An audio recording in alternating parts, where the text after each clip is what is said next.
Hi, everybody. Welcome to the KC CHIROPulse podcast brought to you by CATS Consultants, helping doctors keep their pulse on success. Today, we're talking about random chiropractic prices. I'm Dr. Michael Perusich, your host, and I'm joined in the studio with my guest host, Dr. Troy Fox. Troy, random pricing. I'm going to throw a number on my adjustment and hope it makes me money. We see this all the time. We do. It's some of it's like ridiculous pricing. Some of it's, oh, I think this is what the market will do. Some people do it because they think they're cheaper than everybody else around them, and they make this a competitive battle to see who can hit bottom first. Right. And that's really frustrating to me because the devaluing rate is just exactly that. It's devaluing. It's devaluing the service. It takes you from being a chiropractor down to being a cheap technician, because what happens is, when you start to devalue yourself, then you start to limit yourself as well. In other words, a good example as we get into this is not doing exams. One of my pet peeves. But yeah, no kidding. We do the cheap adjustment. We don't do an exam, and now all of a sudden we have turned ourselves into some sort of carnival sideshow. Yeah. I mean, quite frankly, you have, and you put your whole family at risk when you do it. So the devaluing rate makes me kind of angry, and pricing should be done in a structured format. So if we're not devaluing and we are going to price structure, then how should we price structure? I mean, and I think that's a lot of people's question. Yeah. And you really, there's an art to setting your fees. And it's not just seeing what the guy down the street's doing and guy or gal, sorry, not just seeing what the clinic down the street is doing and then charging $5 less. I mean, in the book, Good to Great, if you've read that, they talk about in there that good companies who discount their prices never become great companies, but great companies who don't discount their prices remain great companies. And there's a reason behind that, because it's so hard to really make a profit when you're continually devaluing and lowering your price. I saw on Facebook the other day, I saw somebody was advertising, this was real, $9. For $9, you got a consultation, you got an examination, you got your first adjustment, you got x-rays, and you got a half-hour massage. Okay, here's the key, folks. What did that all cost? That cost somebody something. Whoever owns the clinic was out whatever all that was minus $9. So you brought a new patient in the door, great, but now you got to make up for that money you lost. So, I mean, what's a half-hour massage cost? Let's just throw some numbers at it, $50. And your adjustment's $50. So now we're at 100. And let's say your x-rays are $50. Now we're at 150. And let's say your exam should be 50. Now we're at $200 that you gave away. And how long is it going to take you to make that back up? We've got to start thinking about what we're doing. And it's not just about seeing how many new patients we can cram on the front door because we gave everything away. We have to think from a profitability standpoint. And I'm here to tell you, doctors, it's okay for chiropractors to turn a profit. I'm going to repeat that. It's okay, doctors, for chiropractors to turn a profit. You're supposed to turn a profit unless you're a 501c3 nonprofit organization, and you're probably not. So we've got to actually put some strategy behind our pricing. So first, you have to know what your overhead is. You have to know what your cost to deliver care is. If you don't know what your cost to deliver care is, you can't set your fees. And that right there is the end of the podcast. Seriously. Yeah. And I'll get on my high horse on this subject, but you've got to think like a business person. So let's take off the doctor hat. Let's take off the promotion hat. And let's put a green accountant bill on for just a little bit every once in a while and really look at the financial side of the practice. So, and if you don't know how to do this, this is what we do for clients. We help them with this kind of strategy so that they're profitable. So call us if you don't understand how to do this. It's fine if you don't. But you've got to dig in and look at the numbers side of your practice.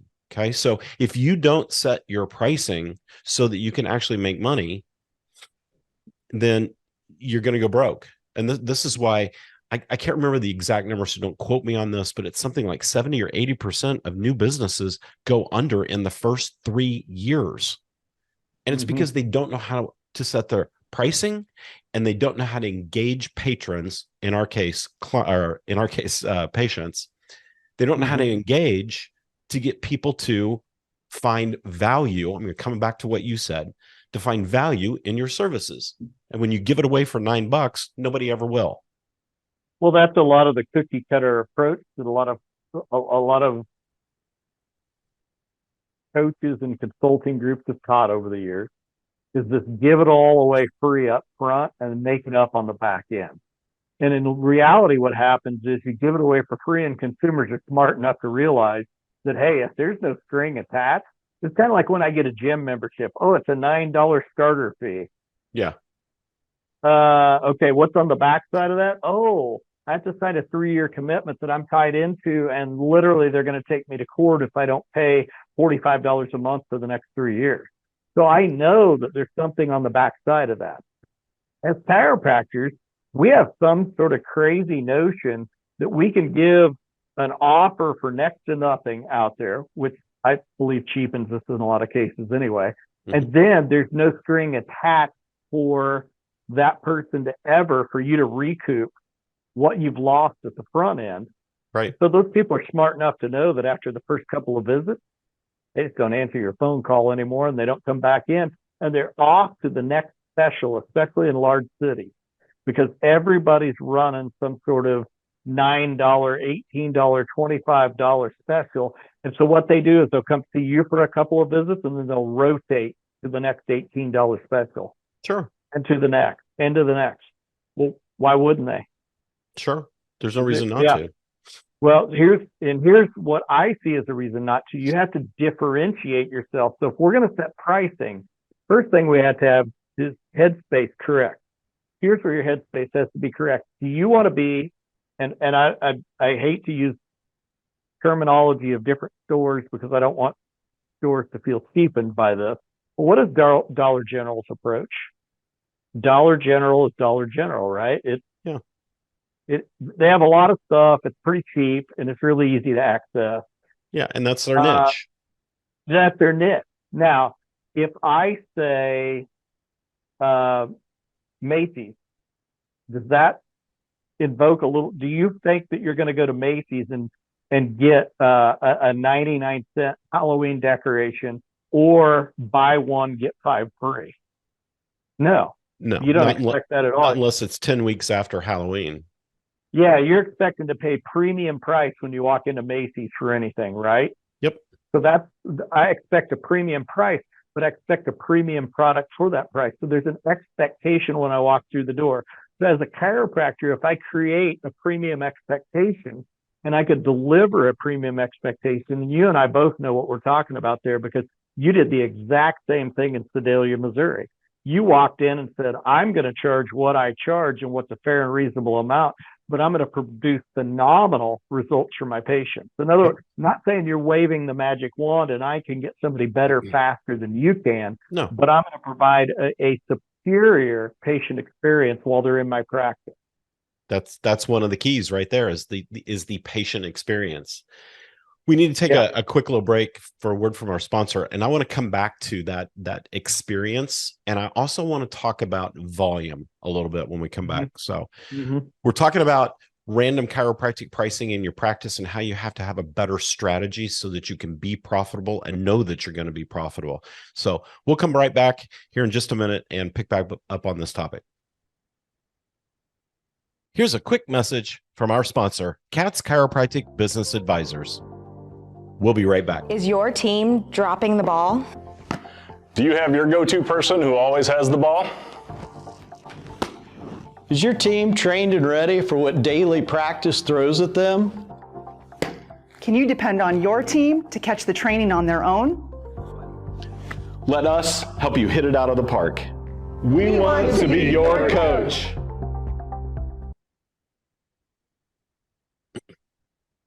All right, everybody, we are back. You've tuned into the KC ChiroPulse podcast. We're talking about how we develop strategy to set our prices in our practices. And Troy, you mentioned a couple of things. I want to come back to Dollar General for just a second, because how does Dollar General become so profitable? Here they sell dollar things and $2 things and $5 things. I've never been in one, but that's my understanding of it. They do it on volume. Okay, so if you're going to be a low-priced chiropractic clinic, and we're not saying there's anything wrong with that necessarily. We want you to be profitable. Okay, so to get profitable in a low-volume chiropractic clinic, the lower the volume, or the lower-priced chiropractic clinic, the lower the price, the higher your volume has to be. So now you have to think about your capacity. And there's two capacities. There's the physical plant capacity, and there's the physical capacity of the doctor. How many patients can you see? Now, Troy, you and I used to see a lot of patients every month in our practices. And we both paid for it physically. Yeah. So you got to decide what you're willing to do, for sure. Yeah. And there's no way now at 39 years old that I could go back to seeing 2,000 patients a month. There's just no way. I physically couldn't do it anymore. And so you have to think about that bell curve of human capacity in your practice, and can you sustain that? And the answer for the most part is no. So it's really hard to be the Dollar General type chiropractic practice unless you really set it up right and really have a lot of doctors involved. Now, the other side of that is we've got to learn how to sell value. And I know I just said a dirty 4-letter word: sell. Everybody listening just passed out. Yep. If you're going to be in business, I don't care what business you're in, you have to learn the art of selling. And it's part of it. And when I say selling, I'm really just talking about patient communication. I'm not talking about forcing people to buy things they don't want or need. That's not what we're talking about. We're talking about how to help patients understand the need for care, and that your care plan recommendations are what they need and how it fits that need. You know, I like to look at this as an example. Look at financial services. Do you feel like that, well, and maybe not in this market, you don't feel like your financial advisor is doing as great a job, just because markets go up and down, and we like to blame our financial advisors when markets aren't making money. But they provide a service, and there's a value to that service because they give me an entry to the market that I don't have otherwise. They do it simply for me. I can do things over the phone, but the entry into that is they're selling me on their service or product, or their company, whether that be an American Express or an Edward Jones, or whoever, Charles Schwab, whoever that may be. They're selling me on that company and that service, selling me on that, even though they're financial. Remember, financial people don't sell. They just basically lead you in the right direction to help you, right? We all sell. It doesn't matter. So I even look at financial services and go, even as smooth and as subtle as they are, they're still selling. You have to sell yourself every day. And even if it's in the way that you portray yourself, you're selling yourself. So I don't think selling's a bad word. I think it's been taught as a bad word because most people have associated in chiropractic selling with cheapening our prices. And then it does become a dirty word, in my opinion, at that point. Yeah. And that's not what it's about at all. So I'm going to challenge you guys out there for just a second. If you're seeing a lot of patients not complete care, if you're seeing a lot of patients drop out, if you're seeing a lot of patients leave you after the first, second, third visit, if you're seeing a lot of patients not converting into wellness, I can tell you exactly what it is. Write this down. It's your communication strategy. And it's not just yours. Whoa. No, big thing. It's not just yours. It's also your staff.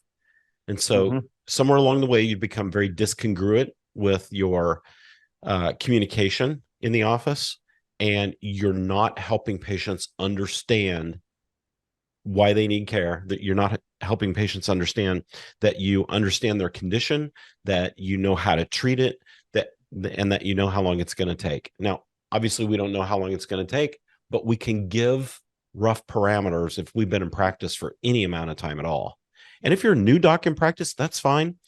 Call somebody who's been in practice for a little while, call your old clinician or something and ask, hey, I've got this case. It's 9 out of 10 pain. There's spondylolisthesis. There's sciatica. How long should I expect to treat that person? There's also great research in chiropractic. You know, you can go to Compass, and there's all kinds of places you can go, and you can find a lot of the parameters. F4CP has some of it too. So number one, don't be afraid to make good, sound recommendations for the patient. Don't be afraid to charge for your services. Understand how to create a pricing strategy that makes sense in your practice. And here's another component. It has to be simple for patients. You see docs create all these packages, and, you know, if your shoe size is a 10.5, you can have this package or this package. And, you know, it's just so complicated. Make it simple.